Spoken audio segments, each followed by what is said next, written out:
सबके मानस पटल पे अभी भी मुझे लगता है ओ माय गॉड अंकित है। तो इसकी प्रेरणा आपको कैसे मिली? मैं जब तक ग्रेजुएट हुआ तब तक मैं लोगों के घर पे जाके सत्यनारायण की पूजा करवाई है, लक्ष्मी पूजन करवाया है, लोगों की शादियाँ करवाई है। कुछ बहुत ऐसे श्रद्धालु होते थे जो बहुत ही श्रद्धा से पूजा करते थे, हर चीज़ को समझना चाहते थे, ऐसे थे। पर कुछ ऐसे आते थे यजमान की जो महाराज एक 20 मिनट में ख़त्म कर दो ना, 15 मिनट में ख़त्म कर दो ना, गेस्ट आ गए हैं। पर मेरे मन में हमेशा ये प्रश्न उठता था कि फिर आपकी श्रद्धा कहाँ है? तो वो सारा जो मेरा और भावेश का जो भी इस चीज़ को लेकर मनोमंथन होता रहता था, और हमने वो सारी चीज़ें वो स्क्रिप्ट में जी अंकित। क्या यही एक भाव था और विचार था जिसके कारण आप ब्रह्मा कुमारी से भी जुड़े? तो कैसे जुड़ाव हुआ? पहली बार जब मैं माउंट आबू आया था, उसके पहले क्या बोलते हैं, हिल स्टेशन पे साइट सीइंग ऐसे आया था, और तब मेरी उम्र 1 साल की थी। अच्छा। और तब मुझे ऐसा कहा जाता था कि मुझे कुछ एक्टिंग आती थी, कि मतलब मेरे माँ बाप मुझे पूछते थे कि पैर से कांटा निकालो, तो मैं ऐसे एक्टिंग करके ऐसे कांटा निकालता था, ऐसे एक्टिंग करता था, कांटा लगा हो या नहीं लगा हो। अभी जब मैं आया हूँ, मैंने ज्ञान लिया हुआ है, मुझे पता है, तो मतलब मैंने कहा था कि मेरे मन में जो कांटा था या दिमाग में जो कांटा था वो आज निकला। तो ये जो एक निर्माण कार्य हुआ, निर्देशन आपने किया इसका, नवसृजन का, इसका क्या अनुभव रहा आपका? मैं हमेशा मॉनिटर के सामने बैठा रहता था और ऐसी मोमेंट क्रिएट होती थी, मैं खुद रोने लगता था। मतलब वहाँ पे शिविका बहन जी थे, बुरहान भाई थे, गौरव भाई थे, तो वो एक्चुअली मुझे शांत करते थे कि आप शांत हो जाओ। मतलब वो उनका हमेशा मुझे वैसा साथ मिला।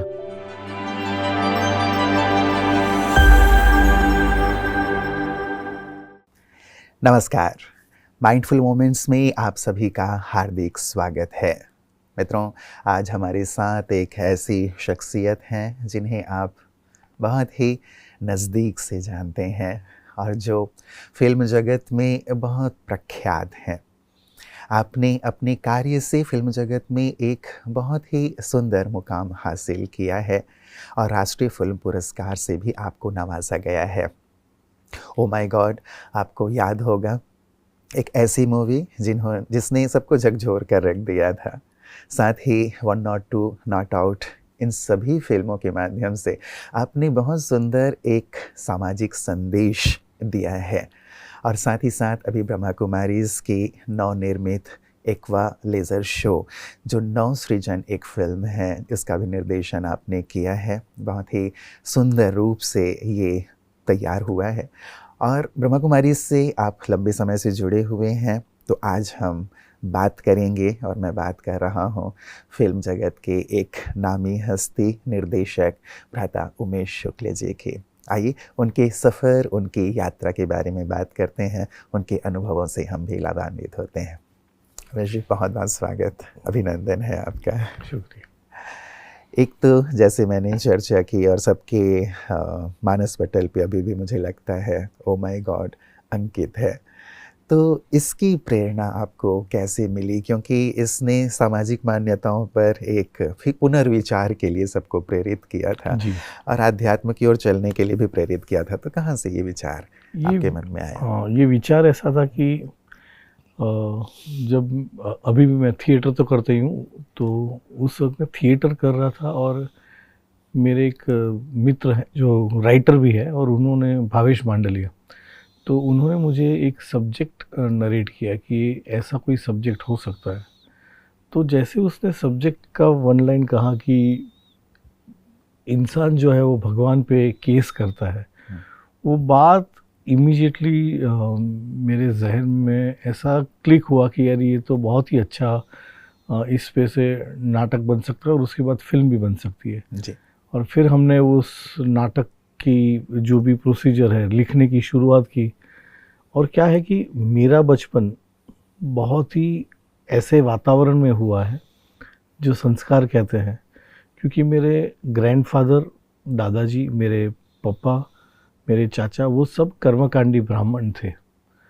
तो वो संस्कार मुझ में भी बचपन से थे कि मुझे भी पूजा पाठ लोगों के घर पे जाके करवाना, आप वो भी सब जाया करते थे? जी, मैं जब तक ग्रेजुएट हुआ तब तक मैं लोगों के घर पे जाके सत्यनारायण की पूजा करवाई है, लक्ष्मी पूजन करवाया है, लोगों की शादियाँ करवाई है, वाह! यज्ञोपवीत जो संस्कार होते हैं, क्योंकि दादाजी, पिताजी ये किया करते तो थे। हमें भी वो आता था करना और हम भी करते थे। जी। और उस वक़्त मैं जब जो जैसे हम पूजा करवाते हैं तो हम पंडित हैं और सामने जो भी हमारे यजमान होते थे, उनकी श्रद्धा जब मैं देखता था तो कुछ बहुत ऐसे श्रद्धालु होते थे जो बहुत ही श्रद्धा से पूजा करते थे। हुँ, हर चीज़ को समझना चाहते थे, ऐसे थे। पर कुछ ऐसे आते थे यजमान कि जो महाराज एक 20 मिनट में ख़त्म कर दो ना, 15 मिनट में ख़त्म कर दो ना, गेस्ट आ गए हैं। तो तब मेरे पापा और दादाजी और जो भी थे वो करवा लेते थे वैसे जो वो कहते थे। पर मेरे मन में हमेशा ये प्रश्न उठता था कि फिर आपकी श्रद्धा कहाँ है? जल्दी में अगर मैं 3 चीज़ें नहीं करवाता हूँ, तो श्रद्धा को लेकर तभी से एक दिमाग में ऐसा था कि लोग तो अपनी कन्वीनियंस के हिसाब से बहुत ये सब चीज़ें करते हैं जी, कि जी। जब अगर एकदम दुखी हो जाते हैं तो सीधे भगवान के पैर पकड़ लेंगे, भैया मुझे भगवान मुझे यहाँ से निकालो, मैं आपको ये कर दूंगा, इतने नारियल चढ़ा दूंगा या वहाँ आके आपको दर्शन करके जाऊंगा। तो बहुत ही ऐसे था कि लाइक बार्टर सिस्टम चल रही हो, ऐसा हमेशा मुझे लगता था कि ये क्या है, मतलब जी, जी। भगवान है क्या? तो वो सवाल काफ़ी उठते थे। हाँ, हाँ।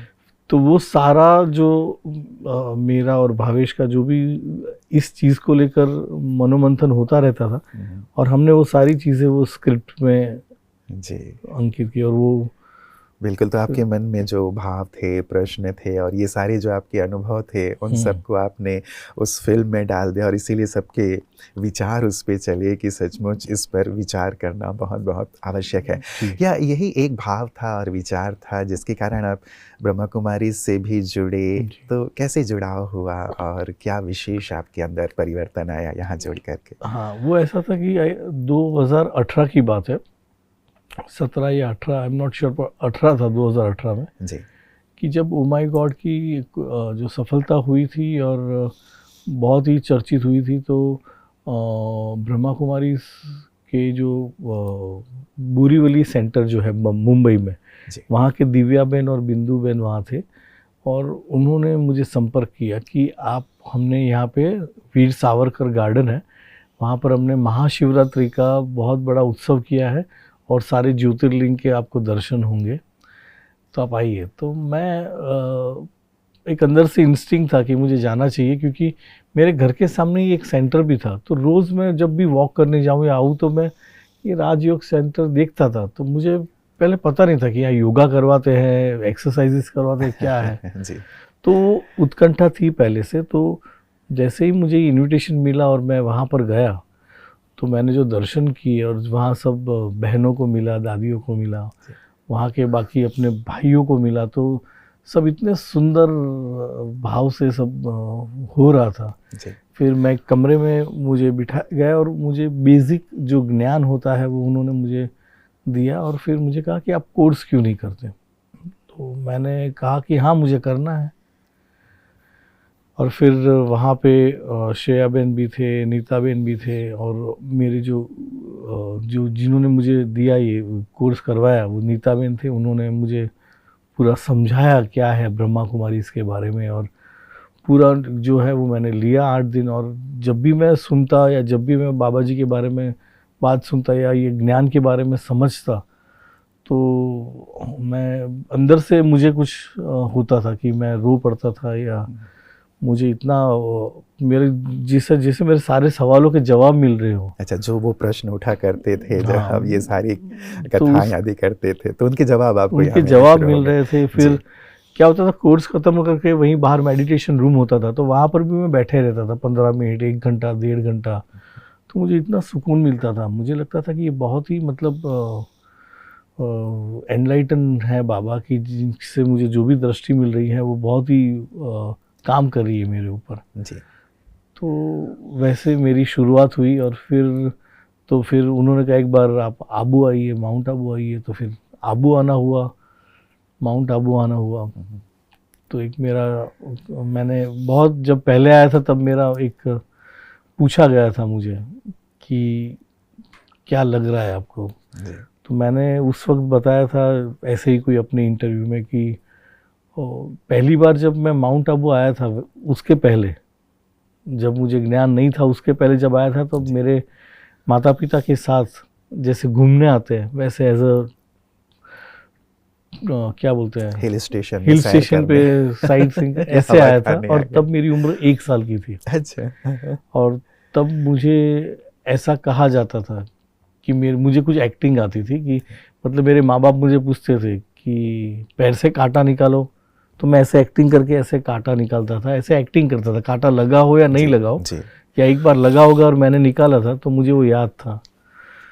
तो उस वक्त मैंने एक अनुभव में बताया था कि ये जब जब मैं आया हूँ, मैंने ज्ञान लिया हुआ है, मुझे पता है, तो मतलब मैंने कहा था कि मेरे मन में जो कांटा था या दिमाग में जो कांटा था वो आज निकला है। तो वो अनुभूति ऐसी थी, क्योंकि मैं जब सुभाष भाई तभी हमारे ऊपर पूरा केटरिंग का पूरा संभालते थे, सुभाष भाई, वो मुझे 4 बजे लेने आए थे और पांडव भवन लेके गए थे। और पांडव भवन लेकर गए थे और मैं जब वो स्तंभ के सामने, शांति स्तंभ के सामने बैठा था, और उस वक्त मुझे जो अनुभूति हुई है, मैं अभी भी मतलब मैं सोचता हूँ और मुझे कुछ हो जाता है। तो वो अनुभव से मैं एकदम ही मतलब एक डिवाइन एक्सपीरियंस आपके बहुत रहे बहुत कि जैसे बहुत एक परमात्मा अनुभूति और ईश्वर आपसे कुछ विशेष कराना चाहते हैं, ऐसी सुंदर अनुभूति आपकी यहाँ रही। तो एक खास परिवर्तन के साथ आप आगे बढ़े। तो शायद इन्हीं सभी अनुभवों को आपने अभी जो ब्रह्मा कुमारीज का नवनिर्मित जो इक्वलाइजर शो है नवसृजन, उसमें आपने डाला होगा, मुझे ऐसा लगता है। तो ये जो एक निर्माण कार्य हुआ, निर्देशन आपने किया इसका नवसृजन का, इसका क्या अनुभव रहा आपका? इसका मतलब यही था कि कहीं ना कहीं ऐसा था कि बाबा कुछ तो करवाएंगे मुझसे, बाबा चाहते होंगे कुछ, मैं तो निमित्त हूँ, मैं निर्देशक हूँ ये बात है, पर निर्देशक तो बाबा ही है, बाबा ने ही सब कुछ किया है। नॉर्मली हम लोग में क्या होता है कि जब भी कोई स्क्रिप्ट होती है तो हम लोग शॉर्ट डिवीज़न करके रखते हैं, होमवर्क वैसे हमारा रहता है जी। और इस बार ऐसा था कि मैंने सोचा कि मैं ऐसा कोई होमवर्क नहीं करूँगा। अच्छा। मैंने सोचा कि स्क्रिप्ट मेरे पास थी, उस वक्त मुझे जो भी प्रेरणा मिलेगी या मुझे जो भी अंदर आएंगे भाव, उस हिसाब से मैं शूट करूँगा। सेम डे पे ऐसा आप करते थे? हाँ। अच्छा। तो वो एक नया अनुभव था मेरे लिए एज अ डायरेक्टर ऑल्सो, कि मैं वहाँ जाता था और आज का स्केड्यूल क्या है उसको देखता था, और बाबा के ध्यान में जो हमारी नॉर्मली प्रेयर होती है हर एक शूटिंग डे के पहले, वैसे करता था। और माँ बाप कहता, बाबा आप जो मुझे कहेंगे वैसे ही मैं करूँगा। और फिर जो स्फुरना जो होती थी, वो स्फुरना के हिसाब से ही मैं पूरा शूट करता था। वैसे शूटिंग में बहुत सारी मुसीबतें, तकलीफ़ें आती रहती है, जो प्रैक्टिकल चीज़ें होती है, जो आप क्राउड चाहते हो वैसा नहीं होता है, या कभी कभी एक्टर ठीक से नहीं मिलते हैं हमें, कि जो हमने सोचा हुआ है हाँ, उसे वो इम्प्लीमेंट उसे वो कैसे करवाए, वो थोड़ा वो मिसमैच होता रहता है। फिर हमें हमारी एफर्ट बहुत डालनी पड़ती है कि इनको कैसे कराऊं, अभी उनको समझ में नहीं आ रहा है, क्योंकि ना उन्होंने ज्ञान लिया है जी, ना उनको पता है ब्रह्मा कुमारी के नॉलेज के बारे में, ना ब्रह्मा बाबा के बारे में पता है। उनको कैसे सारी चीज़ें हम समझाए कि आपको कैसे परफॉर्म करना है, मैं करके दिखाऊं और वो कर ले, वो तो मिमिक्री होती है कि आप एग्जैक्टली ऐसा अनुकरण करते हो जैसा आपने डायरेक्टर ने दिखाया, आपने वैसा परफॉर्म कर दिया। तो मेरे लिए एक अच्छा अनुभव था कि मैं उनके साथ थोड़ा बैठकर उनसे बात करता था कि देखो ऐसा होता है, वैसा होता है, और फिर बाबा पे छोड़ देता था कि बाबा आप ही जाओ और उसको समझा दो। तो कल आपने देखा होगा कि अगर आपने धर्मेंद्र जी जिन्होंने ब्रह्मा बाबा का रोल किया जी, उसने इतना आत्मसात कर लिया था। तो वो मुझे यही लगता है कि वो कहीं से वो फोर्स है जो उनके अंदर मतलब आता होगा और उनसे वो परफॉर्म करवाया। बिल्कुल, मतलब इनडायरेक्टली जैसे परमात्मा ने, ब्रह्मा बाबा ने ही डायरेक्टर का रोल प्ले किया आपके माध्यम से। और मैं हमेशा मॉनिटर के सामने बैठा रहता था और ऐसी मोमेंट क्रिएट होती थी, मैं खुद रोने लगता था। मतलब वहाँ पे शिविका बहन जी थे, बुरहान भाई थे, गौरव भाई थे, तो वो एक्चुअली मुझे शांत करते थे कि आप शांत हो जाओ। मतलब वो उनका हमेशा मुझे वैसा साथ मिला। मुझे ऐसा लगता है तब तो इसमें वो जो भावनाएं, वो प्यार और सचमुच जो ईश्वर चाहते थे कि ऐसा होना चाहिए, वही चीज़ें नवसृजन में हैं और हम सबको मुझे लगता है ये देखना ज़रूर चाहिए ताकि हम भी उन लम्हों को महसूस कर सकें जो आपने अनुभव किया है। कोई विशेष क्षण ऐसा रहा, वैसे आपने भी बताया कि आंसू आ जाते थे, कोई खास ऐसा पल भी रहा जो बिल्कुल यादगार रहा हो जी कि रियली ये तो अमेजिंग था? जी, वो ऐसा था कि ब्रह्मा बाबा जब मतलब अपने लेखराज जी, जब भी उनको कुछ था कि मुझे ये सब नहीं करना है, पर वो श्योर नहीं थे कि मतलब उनको मतलब कहीं से उनको भी ईश्वरीय संकेत आया होगा। तो ऐसा एक सीक्वेंस था जहाँ पे वो एक हॉल है जहाँ पे सत्संग चल रहा है। एक जो है महाराज जो है वो फ्लूट बजाते हैं और वो यदा यदा ही धर्मस्य करके एक पूरा एक सुनाते हैं, और उनको एक पॉइंट में ऐसा होता है बाबा को कि वो खड़े हो जाते हैं वहाँ से और निकल जाते हैं और एक कमरे में आके बैठ जाते हैं। जी। कमरे में आके बैठ जाते हैं और उनको वो यहाँ पे जो ज्योति का जो अनुभव था वो उनको हुआ और फिर वो एक ध्यान में चले गए थे।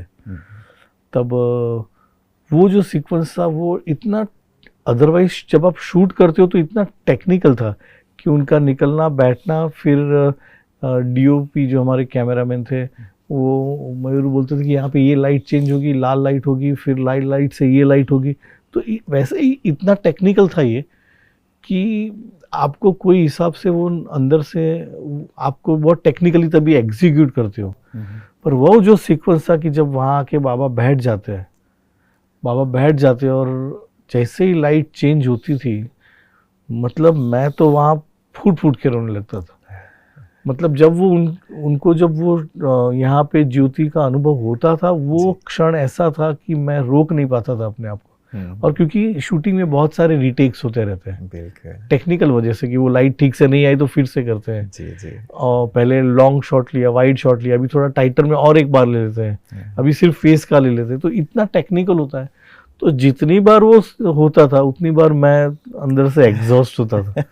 आपके आंसू बहने लगते थे। और वास्तव में यदि ब्रह्मा बाबा का जीवन देखा जाए तो यही सबसे महत्वपूर्ण पल था उनके जीवन का, जो पूरे जीवन को उसने परिवर्तित कर दिया। एक और भी था जहाँ पे वो वृक्ष के नीचे बैठे हुए हैं और उन्होंने काफी सारा प्रलय और वो सब उनको साक्षात्कार होता था जी। तो वो भी एक क्षण था कि नहीं, मुझे बाबा ये नहीं, भगवान को कहते थे कि मुझे नहीं देखना है, मुझे ये नहीं देखना है, मुझे कुछ स्वर्ग दिखाओ या अच्छी चीजें दिखाओ, मोहिनी।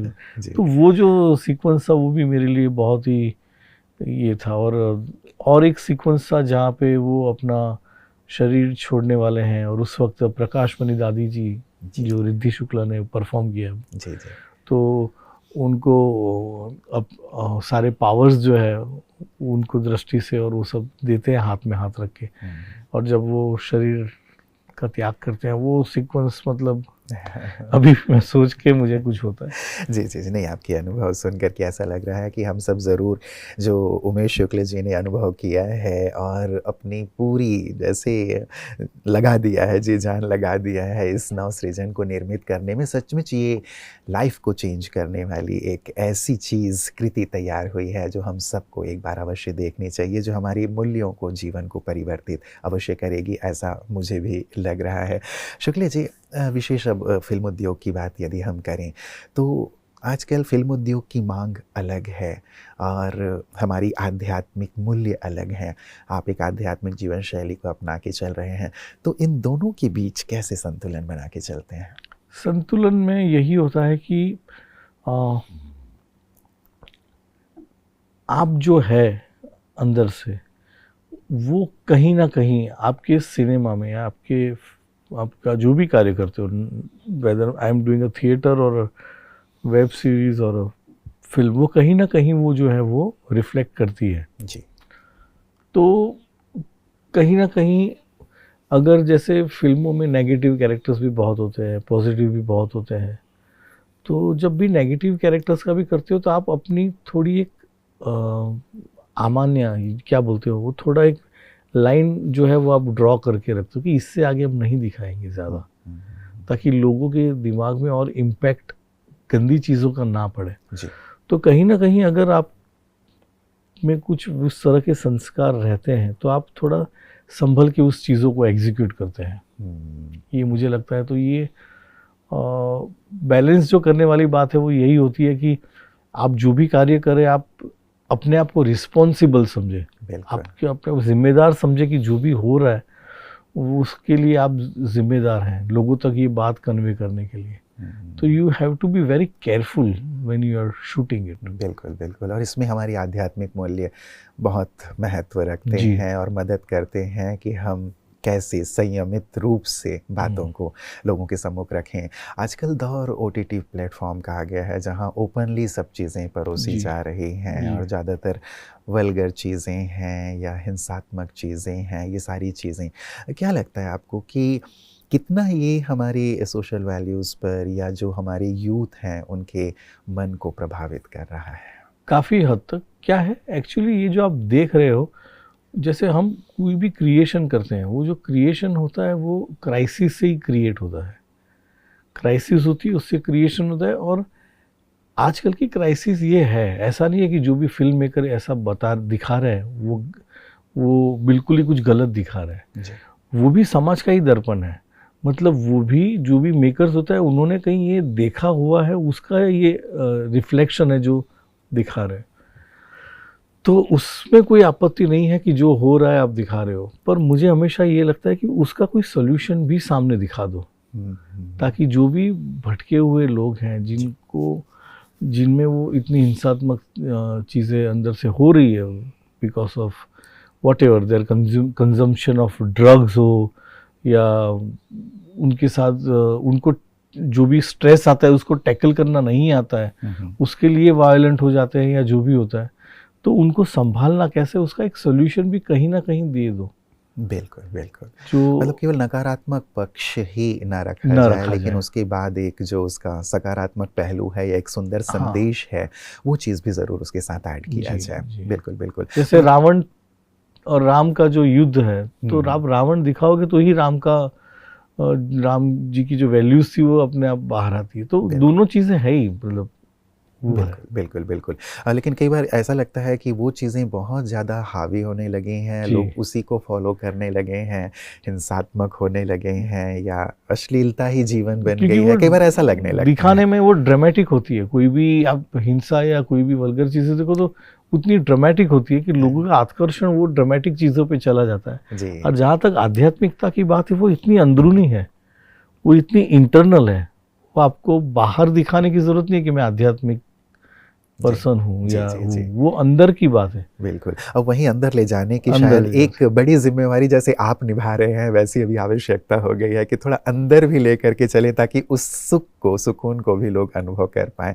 तो क्या सलाह देंगे विशेष करके आप शुक्ले जी कि हम एक जो अपने करियर वाइज भी एक शिखर की ओर बढ़ें, यदि हम फिल्म जगत में हैं या अन्य जगत में हैं, और साथ ही साथ अध्यात्म इसमें किस प्रकार से मददगार भूमिका अदा कर सकता है? वो सिर्फ फिल्म हो या जीवन के आप कोई भी व्यवसाय में हो, अब अगर आप सर्वाइवल के लिए आप अलग अलग सब प्रोफेशन में, ऐसा नहीं है कि फिल्मों में ही गलत दिखाया जाता है, तो पर मेरा मानना है कि कोई भी प्रोफेशन हो, whether they are doctors, engineers, CAs और कोई जॉब करने वाला है या बिजनेस करने वाला है या कोई फिल्म मेकर हो जैसे, तो एक है कि सबका एक उत्तरदायित्व पहले ऐसा है कि मुझे क्या जवाब देना है।